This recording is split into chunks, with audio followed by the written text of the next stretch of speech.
উৎসবমুখর পরিবেশে তৃতীয় দিনের মতো ঢাকা ও চট্টগ্রাম সিটি নির্বাচনে মনোনয়ন ফর্ম তুললেন মেয়র ও কাউন্সিলর প্রার্থীরা।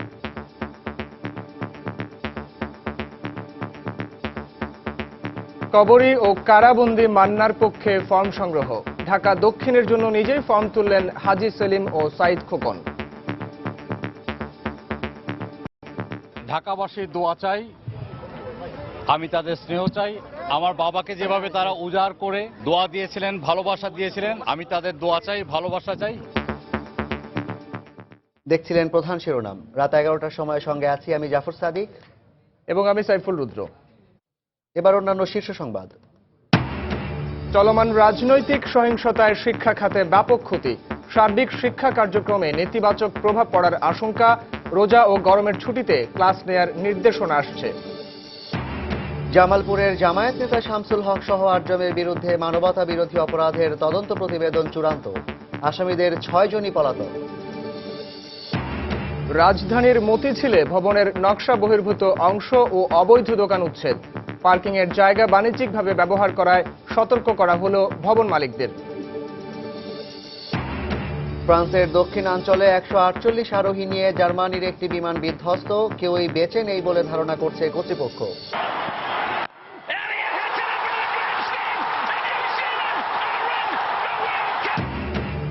এবং শ্বাসরুদ্ধকর ম্যাচে দক্ষিণ আফ্রিকাকে 4 উইকেটে হারিয়ে প্রথমবারের মতো স্বপ্নের ফাইনালে নিউজিল্যান্ড। চোকার অপবাদ ঘুচল না প্রোটিয়াদের।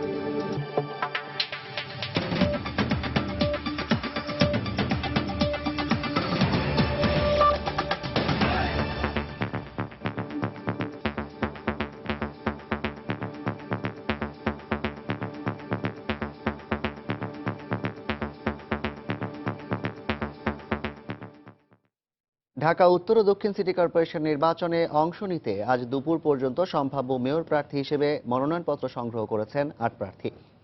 আওয়ামী লীগ সমর্থিত একাধিক মেয়র প্রার্থী মনোনয়ন সংগ্রহ করতে এসে সম্ভাব্য প্রতিদ্বন্দ্বী প্রার্থীদের নির্বাচনী আচরণবিধি লঙ্ঘনের অভিযোগ আনেন। অন্যদিকে অনেক প্রার্থীকে আচরণবিধি লঙ্ঘনের অভিযোগে নোটিশ দেওয়া হয়েছে বলে দাবি করেছেন 2 সিটি কর্পোরেশনের রিটার্নিং অফিসাররা। এছাড়া সব প্রার্থীর কার্যক্রমই কমিশনের পর্যবেক্ষণে রয়েছে বলেও মন্তব্য করেন তারা।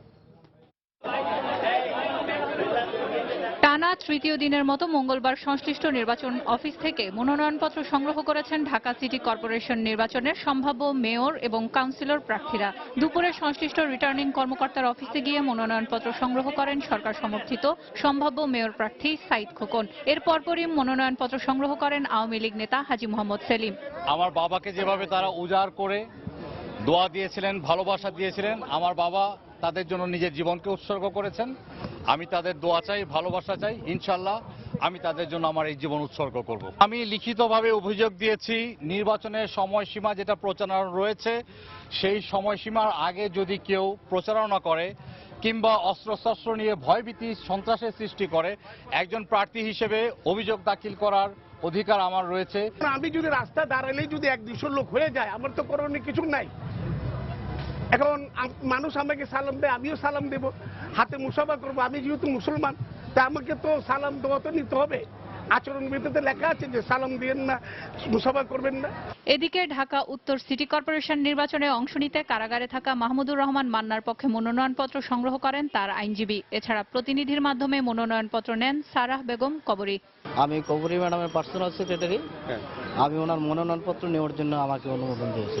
এরই মধ্যে অনেক প্রার্থীকে আচরণবিধি লঙ্ঘনের অভিযোগে নোটিশ করা হয়েছে উল্লেখ করে 2 সিটি কর্পোরেশনের রিটার্নিং কর্মকর্তারা জানান, সকল প্রার্থীর কার্যক্রমই কমিশনের পর্যবেক্ষণে রয়েছে। প্রচারণার আচরণবিধি সেটা কিন্তু আপনারা জানেন, আপনারা অবহিত আছেন। আপনারা এমন কিছু করবেন না গুরুত্বপূর্ণ ব্যক্তি যে আপনাদের বিভিন্ন অনুষ্ঠানে সম্ভাব্য প্রার্থীরা যেন না যায়। তারা আমাদের কাছে কোনো আবেদন করবে, অভিযোগ করবে, আমরা কিন্তু প্রত্যেককে বললাম যে আপনারা কিন্তু অভিযোগের সঙ্গে প্রমাণ সামগ্রী কোনো কিছু দেবেন। যদি আমরা কারো পোস্টার, বিলবোর্ড কিছু পাই, আমরা অবশ্যই তাৎক্ষণিকভাবে তার বিরুদ্ধে ব্যবস্থা নেওয়া হব।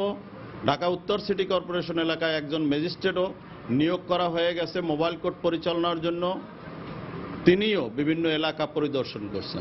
এদিকে চট্টগ্রাম সিটি কর্পোরেশন নির্বাচনে অংশ নিতে মঙ্গলবার মেয়র পদে বিএনপির সাবেক যুগ্ম সম্পাদক অ্যাডভোকেট আব্দুস সাত্তার এবং বাংলাদেশ ইসলামী ফ্রন্টের সভাপতি এম এ মতিন মনোনয়নপত্র সংগ্রহ করেছেন। সেলিয়া সুলতানা, সময় সংবাদ, ঢাকা। সরকার দলীয় সংসদ সদস্য কামাল আহমেদ মজুমদারের সঙ্গে শুভেচ্ছা সাক্ষাৎ করেছেন ঢাকা উত্তর সিটি কর্পোরেশনের সম্ভাব্য মেয়র পদপ্রার্থী আনিসুল হক। বিকেলে মিরপুরে সাক্ষাতের পর কামাল আহমেদ মজুমদার সাংবাদিকদের বলেন, আনিসুল হককে যোগ্য প্রার্থী মনে করেন বলেই নির্বাচনে নিজে অংশ না নিয়ে আওয়ামী লীগ সমর্থিত প্রার্থীকে সমর্থন জানিয়েছেন তিনি। পরে আনিসুল হককে ফুল দিয়ে শুভেচ্ছা জানান পল্লবী ও মিরপুর থানা আওয়ামী লীগের নেতাকর্মীরা।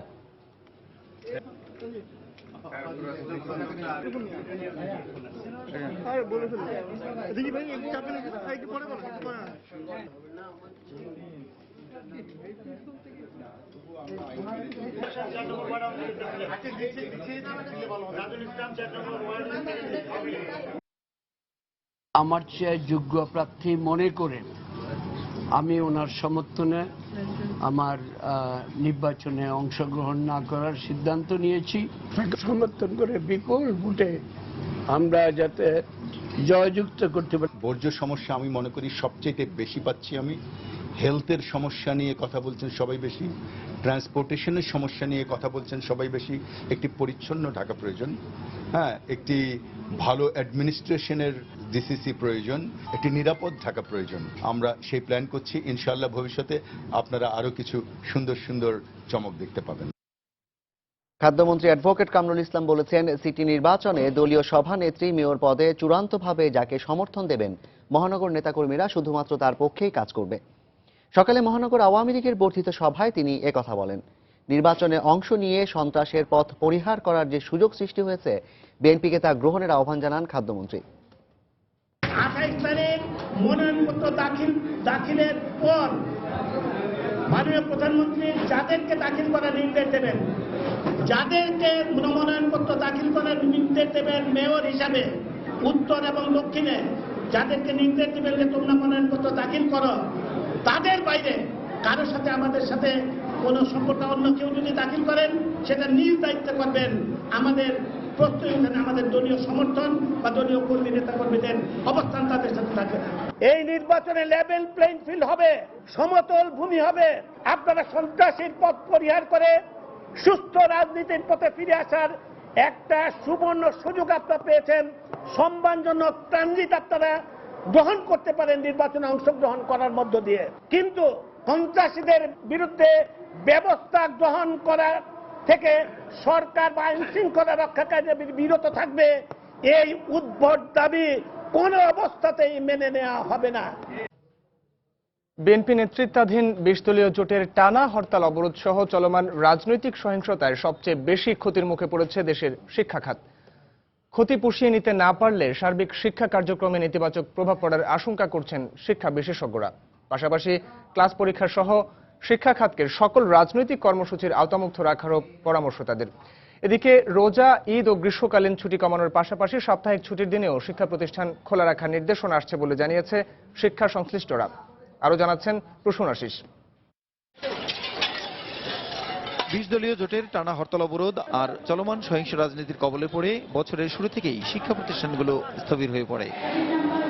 ঝুঁকির মধ্যেও অনেক প্রতিষ্ঠানে ক্লাস পরীক্ষা শুরু হলেও অধিকাংশ প্রতিষ্ঠানে পুরোপুরি স্বাভাবিক হয়নি শিক্ষা কার্যক্রম। এ অবস্থা কাটিয়ে উঠতে না পারলে সার্বিক শিক্ষা ব্যবস্থায় নেতিবাচক প্রভাব পড়বে, এমনটাই অভিমত শিক্ষা বিশেষজ্ঞদের। একটা প্রজন্ম সার্বিক শিক্ষা কার্যক্রম থেকে অনেকটাই বঞ্চিত থাকবে। এই ঘাটতি মেটানোর কোনো উপায় কি আছে? পরিপূর্ণভাবে একটা বাচ্চাকে আমরা যেভাবে শিখিয়ে পাঠাই পরের ক্লাসের জন্য, সেই শিক্ষাটা হবে না। দীর্ঘমেয়াদী ক্ষতির কবল থেকে বাঁচাতে সকল প্রতিষ্ঠানে অতিরিক্ত ক্লাস নেওয়ার ব্যবস্থা করার পাশাপাশি শিক্ষা খাতকে রাজনৈতিক কর্মকাণ্ডের বাইরে রাখার পরামর্শ দেন শিক্ষাবিদরা। সর্বত্র তো রাজনীতি চলছে, সেখানে ওই বাচ্চাটাকে আমরা অ্যালোফ কি করে রাখবো? পরিবেশ তৈরি করতে হবে। রাজনীতির জায়গায় রাজনীতিকে ঢোকান, শিক্ষাকে শিক্ষার জায়গায় ঢোকান। যদি আমরা সময়টা বাড়িয়ে দিই, শ্রেণীকক্ষে একটু বেশি সময় দিই, তার জন্য অতিরিক্ত কিছু ভাতার ব্যবস্থা করা যেতে পারে। অনুরোধ রাজনৈতিক নেতৃত্বের কাছে যে আপনারা এই শিক্ষা খাতটাকে দূরে রাখুন। শিক্ষাটাকে সব মতানৈক্যের ঊর্ধ্বে রাখা উচিত। রাজনৈতিক দলই হোক, ব্যবসায়িক চিন্তা থেকেই হোক, অথবা ধর্মীয় চিন্তা থেকেই হোক, শিক্ষা শিক্ষাই। বিশ্ববিদ্যালয় মঞ্জুরি কমিশনের চেয়ারম্যান জানালেন, ঘাটতি পুষিয়ে নেওয়ার পাশাপাশি সরকারি বেসরকারি বিশ্ববিদ্যালয়ের শিক্ষা কার্যক্রমকে গতিশীল করতে তারাও বিভিন্ন সিদ্ধান্ত নিতে যাচ্ছেন। সকল বিশ্ববিদ্যালয় মেকআপ ক্লাসও নিচ্ছেন। শুক্র শনিবারে পাবলিক ইউনিভার্সিটিতে বন্ধ থাকে, সেটাও এখন খোলা চলছে। বন্ধটা আমরা আরো কমিয়ে আনবো, শিক্ষা কার্যক্রমকে আরো গতিশীল করতে প্রয়োজন বোধে জনবলও আমরা দেব। শিক্ষামন্ত্রী বলেন, হরতাল অবরোধের ক্ষতি পুষিয়ে নিতে গ্রীষ্মকালীন ছুটি বাতিল, রোজা ও ঈদের ছুটি কমিয়ে আনা, সাপ্তাহিক ছুটির দিনে ক্লাস পরীক্ষা নেওয়া সহ বেশ কিছু পদক্ষেপ নেওয়া হচ্ছে। বন্ধের দিন ক্লাস করে না আরো বাড়তি ক্লাস করে নাকি ছুটি কমাইয়া দিয়া এই সময়টায় যে ক্ষতি হচ্ছে সেটা আমরা পোষায় নেওয়ার জন্য আমরা একটা বাড়তি উদ্যোগ গ্রহণ করব। সবাইকে নিয়ে আমরা আলাপ আলোচনা করে আমরা এই ক্ষতি পুষিয়ে নেওয়ার জন্য আমাদের আর কি কি করা উচিত সেই ধরনের সিদ্ধান্ত আমরা নেব। রাজনৈতিক কারণে শিক্ষা খাতের যে ক্ষতি হয়েছে তা পুষিয়ে নেওয়ার জন্য যে কোনো মূল্যে শিক্ষাপঞ্জি বাস্তবায়নে শিক্ষক, অভিভাবক ও শিক্ষা প্রতিষ্ঠানগুলোকে প্রস্তুতি নেওয়ারও অনুরোধ করেন শিক্ষামন্ত্রী। যে আমাদের ক্লাসগুলোকে পুরোদমে শুরু করা। প্রসূন আশিস, সময় সংবাদ, ঢাকা। মানবতা বিরোধী অপরাধের অভিযোগে জামায়াত নেতা অ্যাডভোকেট শামসুল হক সহ জামালপুরে ৮ জনের বিরুদ্ধে তদন্ত প্রতিবেদন চূড়ান্ত করেছে ট্রাইব্যুনালের তদন্ত সংস্থা। সকালে রাজধানীর ধানমন্ডির সেফ হোমে এক সংবাদ সম্মেলনে এই তথ্য জানান ট্রাইব্যুনালের জ্যেষ্ঠ তদন্ত কর্মকর্তা সানাউল হক। এই ৮ জনের বিরুদ্ধে ৭১-এ জামালপুরের বিভিন্ন এলাকায় হত্যা, গুম, আটক, নির্যাতনের 10টি অভিযোগের প্রমাণ পাওয়ার কথা জানিয়েছে তদন্ত সংস্থা। গত ২রা মার্চ আন্তর্জাতিক অপরাধ ট্রাইব্যুনাল ২ আসামিদের বিরুদ্ধে গ্রেফতারি পরোয়ানা জারির পর অ্যাডভোকেট শামসুল হক ও SM ইউসুফ আলীকে গ্রেফতার করে পুলিশ। আর বাকি ৬ জন আসামি পলাতক রয়েছে। চূড়ান্ত প্রতিবেদনটি আগামীকাল ট্রাইব্যুনালের প্রসিকিউশনে জমা দেওয়ার কথা রয়েছে।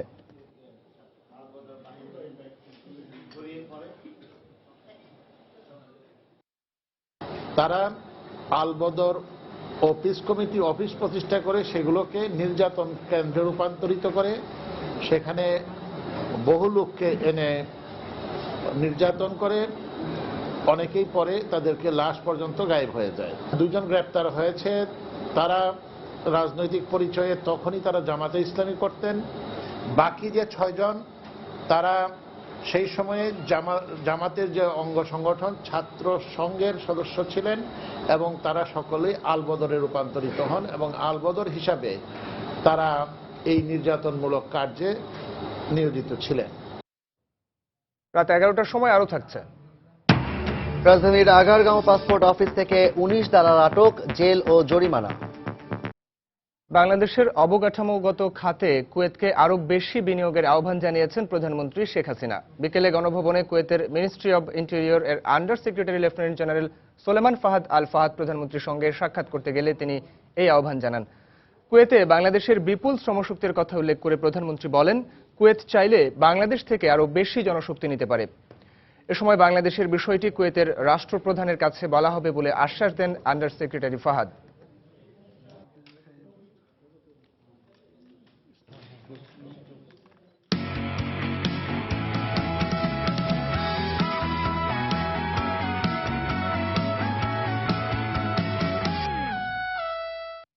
স্নায়ু চাপের কাছে আবারও হেরে গেল দক্ষিণ আফ্রিকা।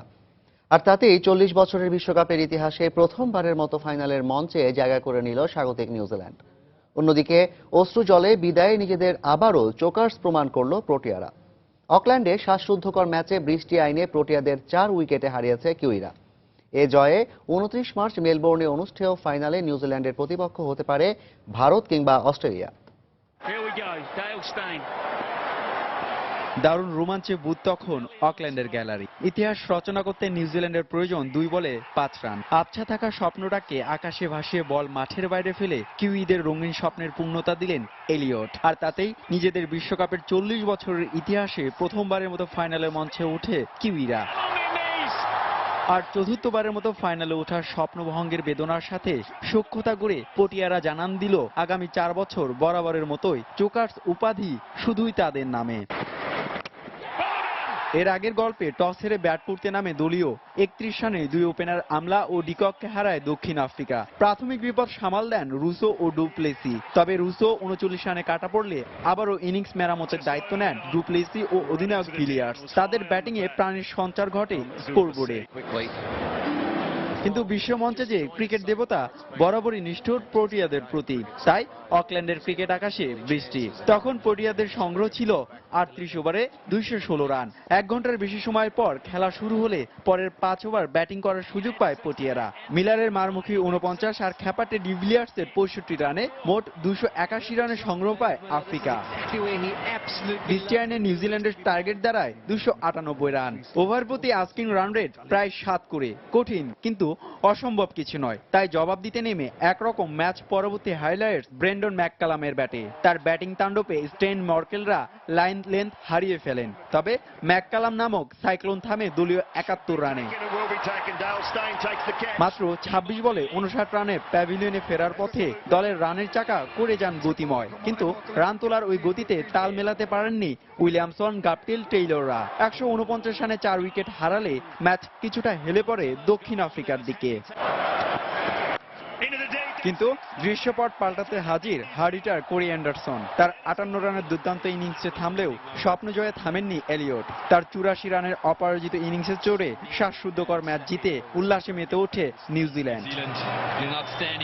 হুমায়ুন কবির রোজ, সময় সংবাদ। নারায়ণগঞ্জে 7 খুন মামলার প্রধান আসামি নূর হোসেনের অন্যতম সহযোগী রহম আলীর 7 দিনের রিমান্ড মঞ্জুর করেছেন আদালত। সকালে মামলা তদন্ত কর্মকর্তা মামুনুর রশিদ মণ্ডল তাকে জিজ্ঞাসাবাদের জন্য নারায়ণগঞ্জ সিনিয়র জুডিশিয়াল ম্যাজিস্ট্রেটের আদালতে হাজির করে 10 দিনের রিমান্ড আবেদন করেন। পরে আদালত তাকে 7 দিনের রিমান্ড মঞ্জুর করেন। গতকাল সন্ধ্যায় কুমিল্লার বুড়িচং উপজেলা থেকে আটকের পর রাতেই আলোচিত 7 খুন মামলায় গ্রেফতার দেখিয়ে তাকে নারায়ণগঞ্জ নিয়ে আসে পুলিশ। গত বছরের 27 এপ্রিল নারায়ণগঞ্জ সিটি কর্পোরেশনের প্যানেল মেয়র ও ওয়ার্ড কাউন্সিলর নজরুল ইসলাম ও আইনজীবী চন্দন কুমার সহ 7 জন অপহৃত হন। এরপর 30 এপ্রিল শীতলক্ষা নদী থেকে 6 জন এবং পরের দিন আরও একজনের লাশ উদ্ধার করে পুলিশ। এ ঘটনায় নিহতদের পরিবারের পক্ষ থেকে নূর হোসেনকে প্রধান আসামি করে মামলা দায়ের করা হয়।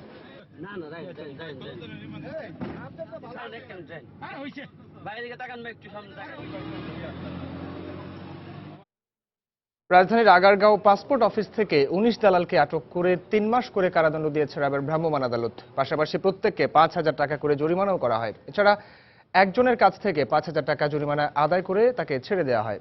আগারগাঁও পাসপোর্ট অফিসের সামনে র্যাব কর্মকর্তারা সাংবাদিকদের জানান, সাজাপ্রাপ্তরা দীর্ঘদিন ধরে দ্রুত পাসপোর্ট করে দেওয়ার প্রলোভন দেখিয়ে গ্রাহকদের কাছ থেকে মোটা অঙ্কের টাকা আদায় করে আসছিল।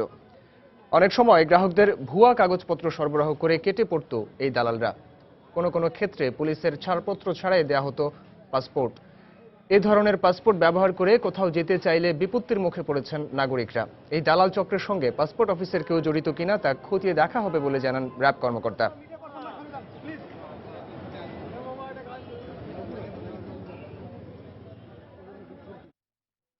রাজধানীর মতিঝিলে ভবনের নকশা বহির্ভূত অংশ ও অবৈধ দোকানপাট উচ্ছেদ অভিযান চালিয়েছে রাজধানী উন্নয়ন কর্তৃপক্ষ রাজুক। দোকান মালিক ও স্থানীয়দের অভিযোগ, পুলিশকে চাঁদা দিয়েই বসে এসব দোকান। সে কারণে মাঝে মধ্যে অভিযান চললেও সুফল পাওয়া যাচ্ছে না। অন্যদিকে রাজুকের দাবি, প্রয়োজনে ভ্রাম্যমাণ আদালতের মাধ্যমে কার্যক্রম চালাবেন তারা। মঙ্গলবার সকালে দৈনিক বাংলা মোড় থেকে শাপলা চত্বরের দিকে রাস্তার দুপাশে থাকা দোকান উচ্ছেদের মাধ্যমে শুরু হয় রাজুকের এই অভিযান। ইতোমধ্যে নোটিশ দেওয়ার পরও নিজেরা ব্যবস্থা না নেয় কয়েকটি বিল্ডিং এর বাড়তি অংশ ভেঙে ফেলে রাজুক। স্থানীয়দের মতে, বহুতল ভবনে নির্ধারিত জায়গা না থাকায় অবৈধ পার্কিং ঠেকানো যাচ্ছে না। বারবার অভিযান চালিয়েও সফল হচ্ছে না রাজুক সহ অন্যান্য সংস্থা। এরকম ভাঙবো আবার বসে এরকম ক্ষতি করে লাভ তো নেই মানুষের। যারা খেটে খাওয়া মানুষ করছে তাদের চেয়ে বড় সমস্যা হচ্ছে রাস্তায় যেগুলো গাড়িগুলো অবৈধ পার্কিং আছে, এগুলো সবচেয়ে বড় সমস্যা। ডেলি 20-15 হাজার টাকা খরচ আছে। জায়গার খরচ কত দেওয়া লাগে? পুলিশের 80 টাকা দিয়ে।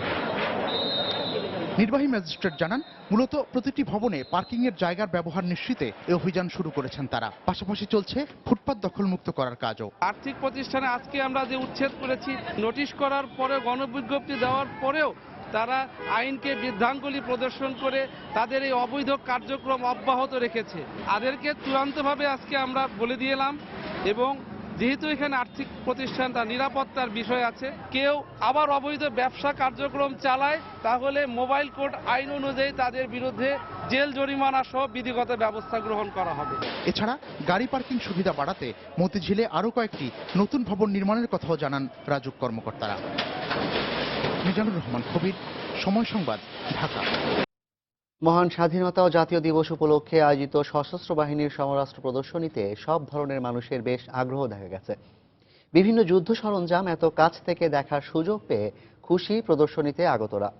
আর আয়োজকরা বলছেন, সাধারণ মানুষকে সশস্ত্র বাহিনী সম্পর্কে জানাতেই এ প্রদর্শনী। সবসময় টেলিভিশনের পর্দায় প্যারাট্রপিং এর এমন দৃশ্য দেখে এসেছে এই ছোট্ট মেয়েটি, তাও আবার বিদেশি চ্যানেলে। আজ নিজেই এমন অভিজ্ঞতার সম্মুখীন, তাই খুশির শেষ নেই ওর। এমনগুলো যত ভালো ঘোরা যায় তত মজা।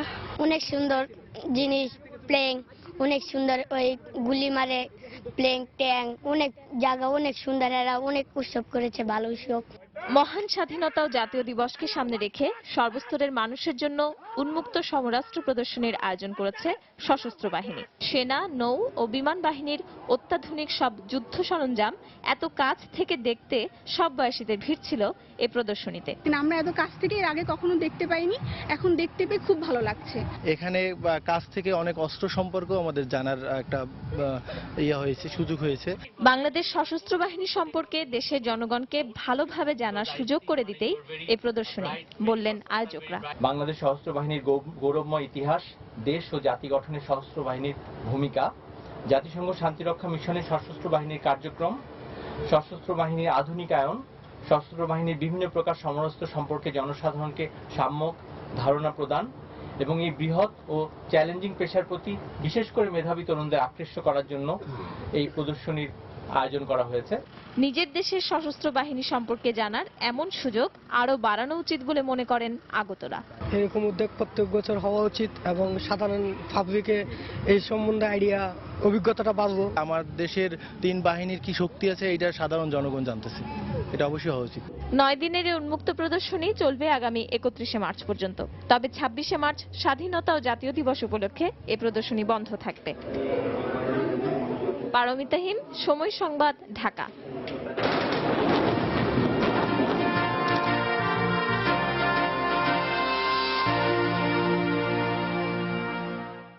স্বাধীনতার জন্য মায়ের গয়না বিক্রি করে 71-এ মুক্তিযুদ্ধে অংশ নেন ব্রাহ্মণবাড়িয়া উচ্চ বিদ্যালয়ের 10ম শ্রেণীর ছাত্র আল মামুন সরকার। রণাঙ্গনে তার বীরত্ব গাথা আর বেশ কয়েকটি দুঃসাহসিক সফল অভিযানে অনুপ্রাণিত হয়ে সে সময় মুক্তিযুদ্ধে অংশ নেয় এলাকার শতাধিক যুবক। 71-এর সেই কিশোর মুক্তিযোদ্ধা মনে করেন, স্বাধীনতার 43 বছর পরও দেশের ষড়যন্ত্র মুক্ত হয়নি। উজ্জ্বল চক্রবর্তীর তথ্য ও জুয়েলুর রহমানের ছবি নিয়ে ডেস্ক রিপোর্ট। ব্রাহ্মণবাড়িয়া সদরের ফুলবাড়িয়া গ্রামের স্কুল মাস্টারের ছেলে আল মামুন সরকার। 8 ভাই বোনের মধ্যে ডানপিঠে ছিলেন তিনি। রাজনৈতিক সচেতন বাবার কাছ থেকেই কিশোরকালে দেশপ্রেমে উদ্বুদ্ধ হন তিনি। 25 মার্চ রাজধানী ঢাকায় গণহত্যা শুরু হলে বিদ্রোহী হয়ে ওঠেন এই কিশোর। তৎকালীন দ্বিতীয় ইস্ট বেঙ্গলের আলফা কমান্ডার ক্যাপ্টেন নাসিমের সঙ্গে প্রশিক্ষণ নিতে চলে যান ভারতে। ক্যাম্পে চলে গেলাম আমার বড় ভাইকে সহ। ওখানে চলে যাওয়ার পর ওখানে আবার প্রশিক্ষণ নিয়ে জুলাই মাসের একটা গ্রুপ সহ এবং প্রচুর এক্সপ্লোজিভ প্রশিক্ষণ নিয়ে এক্সপ্লোজিভ সহ আমি আবার চলে আসি এবং আমাদের গ্রামে এই গ্রামে এসে আমি আশ্রয় গ্রহণ করি। প্রশিক্ষণ শেষে সম্মুখ যুদ্ধে অংশ নিয়ে বড় হরন রেল ব্রিজ উড়িয়ে দেন তিনি। পাকা পিলারটা ভাঙার জন্য আমরা একটা বড় ধরনের ডিনামাইট তৈরি করি।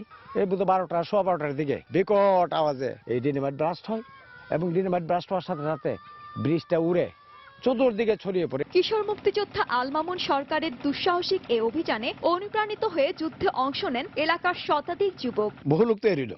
17 তারিখে আমরা নিয়ে বরেল বাজার থেকে বিরাট বড় নৌকা করে আমরা প্রায় 50 জনের মতো আমরা ভারতে গিয়ে ট্রেনিং করছি। এরপরে তাইনের সাথে যেহানো কাজ করার লাগে ইহানো তাইনের কমানে কাজ করছি, রাইফেল লিয়া করছি, ইডা হিডা করছি, ইহানো রাজাকার মারা হয়েছে। স্বতঃস্ফূর্তভাবে গেছে, এতে আমরা নিজেদেরকে গর্বিত বোধ করতেছিলাম তখন, এবং সেই গর্বের টানে তার সাথে আমিও লাফাইয়ে পড়ছি। সেই সময়ের অনুভূতির কথা তুলে ধরেন কিশোর মুক্তিযোদ্ধার শতবর্ষী মা। আমরা শুধু পাগল, আমি কান্নাকাটি করি, কোনো খোঁজ খবর পাই না। রাজাকাররা এই করে কত কিছু যে হইলো তার জীবনে, কত কষ্ট জীবনে, তার এরকম কষ্ট জীবন মানুষের কমই করে। বীরত্বগাথা অবদানের জন্য আজও রাষ্ট্রীয় খেতাব পাননি যুদ্ধাহত কিশোর মুক্তিযোদ্ধা আল মামুন সরকার। সময় সংবাদ, ব্রাহ্মণবাড়িয়া। আরাফাত রহমান কোকো স্মৃতির সংসদের উদ্যোগে জাতীয় প্রেস ক্লাব এক স্মরণ সভা অনুষ্ঠিত হয়েছে। সভায় সভায় প্রধান অতিথি হিসেবে উপস্থিত ছিলেন বিশিষ্ট রাষ্ট্রবিজ্ঞানী ডক্টর এমাজউদ্দিন আহমেদ। সভায় ডক্টর এমাজউদ্দিন আহমেদ প্রয়াত আরাফাত রহমান কোকোর অরাজনৈতিক জীবনের নানা দিক নিয়ে স্মৃতিচারণ করেন। এছাড়া তিনি বাংলাদেশের তরুণদের অপরিসীম সম্ভাবনার কথাও তুলে ধরেন। এই স্মরণসভায় বাংলাদেশ ফেডারেল সাংবাদিক ইউনিয়নের সভাপতি শওকত মাহমুদ, ঢাকা সাংবাদিক ইউনিয়নের সভাপতি আব্দুল হাই শিকদার, সাবেক সভাপতি আব্দুল শহীদ সহ বিশিষ্ট আইনজীবী ও অন্যান্য পেশাজীবীরা উপস্থিত ছিলেন।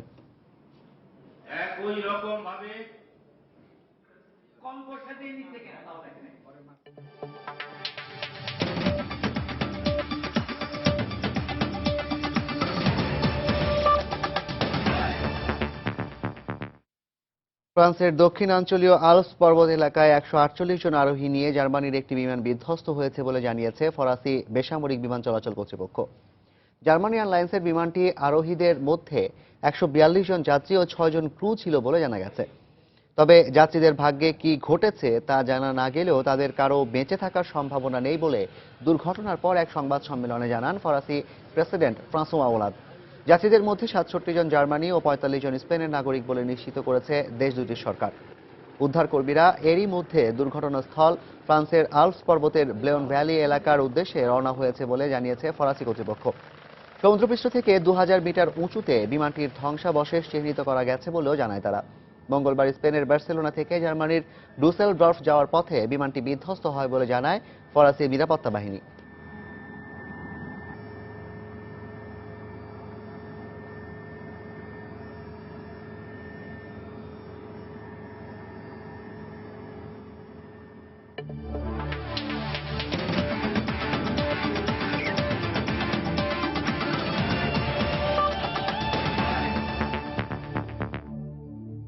আবারও বিশ্বকাপের খবর। ইতিহাস রচনা করে বিশ্বকাপ ফাইনালের মঞ্চে পা রেখে উচ্ছ্বসিত স্বাগতিক নিউজিল্যান্ডের অধিনায়ক ম্যাককালাম। প্রোটি অধিনায়ক অনাকাঙ্ক্ষিত বৃষ্টিকে দোষারোপ না করলেও ম্যাককালামের দৃষ্টিতে বৃষ্টি স্বাগতিকদের জন্য ছিল সৌভাগ্যের। অসাধারণ অনুভূতি, আমার জীবনের সেরা সময় এটি। তবে পুরোটা সময় দক্ষিণ আফ্রিকা আমাদের চাপে রেখেছিল। বৃষ্টি আমাদের সৌভাগ্য হয়ে এসেছে। সবাই দারুণ খেলেছে, কিন্তু ইলিয়টের ইনিংসটি ছিল অসাধারণ। আমরা দল হিসেবে সফল, তাই ফাইনালে প্রতিপক্ষ যেই হোক না কেন ইতিহাস রচনা করতেই মাঠে নামবো আমরা। জীবনের অন্যতম সেরা একটি ম্যাচ ছিল আজ। যোগ্য দল হিসেবেই নিউজিল্যান্ড ফাইনালে জায়গা করে নিয়েছে। আমরাও সর্বোচ্চ চেষ্টা করেছি। এর থেকে ভালো কিছু ছেলেদের কাছে আমি আশা করিনি। কোনো অনুতাপ ছাড়াই খালি হাতে দেশে ফিরতে হবে, কিন্তু ফাইনালে উঠতে না পারার কষ্ট তো থাকবেই। ভাগ্য বা খেলোয়াড়দের দোষারোপ করব না। রাত 11টার সময় এ পর্যায়ের শীর্ষ সংবাদগুলো জানিয়ে দিচ্ছি আরেকবার। ঢাকা উত্তর সিটি নির্বাচনে কবরী ও কারাবন্দী মান্নার পক্ষে মনোনয়ন ফর্ম সংগ্রহ। দক্ষিণের জন্য নিজেই ফর্ম তুললেন হাজী সেলিম ও সাইদ খোকন। চলমান রাজনৈতিক সহিংসতায় শিক্ষা খাতে ব্যাপক ক্ষতি, সার্বিক শিক্ষা কার্যক্রমে নেতিবাচক প্রভাব পড়ার আশঙ্কা। রোজা ও গরমের ছুটিতে ক্লাস নেওয়ার নির্দেশনা আসছে। জামালপুরের জামায়াত নেতা শামসুল হক সহ 8 জনের বিরুদ্ধে মানবতা বিরোধী অপরাধের তদন্ত প্রতিবেদন চূড়ান্ত। আসামিদের 6 জনই পলাতক। ফ্রান্সের দক্ষিণাঞ্চলে 150 আরোহী নিয়ে জার্মানির একটি বিমান বিধ্বস্ত। কেউই বেঁচে নেই বলে ধারণা করছে কর্তৃপক্ষ।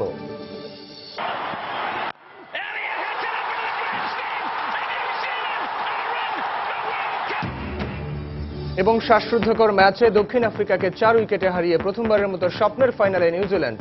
চোকার অপবাদ খসল না প্রোটিয়াদের। এই ছিল রাত 11টার সময়। যে কোনো খবর পেতে ভিজিট করুন সময়নিউজ.tv। আর সঙ্গে থাকুন সময়।